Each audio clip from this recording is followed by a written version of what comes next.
I'm a surgeon, and I've seen the wounded and the dead ones in several countries in Africa, in Asia, Middle East, in Latin America, in Europe. And I personally did surgery on several thousands of patients, injured by bullets, by shrapnel, by bombs from rockets. I did surgery on many children injured by the so-called toy mines, small plastic green butterflies the size of a pack of cigarettes. Scattered in the fields, these weapons wait for a curious child to pick them up. It took me a lot of time to accept the fact and the idea that war strategy could include practices like deliberately maiming children in the enemy's country. Weapons designed not to kill, but to inflict horrific sufferings to innocent children. Even today, those children are for me the living symbol of contemporary wars, a persistent form of terrorism towards the civilian populations. So the question arises, is this the enemy? Who pays the price of war? Over the years, Emergency has built surgical hospitals for war victims in Rwanda, in Cambodia, in Iraq, in Afghanistan, in Sierra Leone, in many other countries. Because treating the wounded is neither generous nor merciful. It's simply just. It has to be done. In 21 years of activity, Emergency provided medical and surgical care to more than 6.5 million people. A drop in the ocean, you might say, but that drop made a difference for many.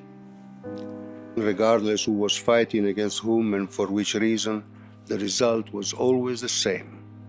War was nothing else than killing civilians, death, and destruction. The indissoluble link between human rights and peace and the relation of mutual exclusion between war and human rights were also stressed in the Universal Declaration of Human Rights, signed back in 1948. At the beginning of the new millennium, there are no rights for all, but privileges for few. And the single and most aberrant, widespread, and persistent violation of human rights is the practice of war. Shall we put an end to the human race, or shall mankind renounce war? Conceiving a world without war is the most stimulating task the human race is facing. We might call it utopia, as this never occurred before. However, the term utopia does not designate something absurd, but rather a possibility that still has to be explored and accomplished. Many years ago, even the abolition of slavery seemed utopian. That utopia became true.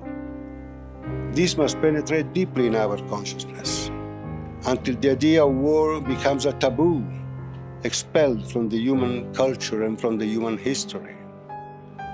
Receiving the Right Livelihood Award encourages me personally and Emergency as a whole to multiply our efforts, caring for the victims and promoting a cultural movement for the abolition of war.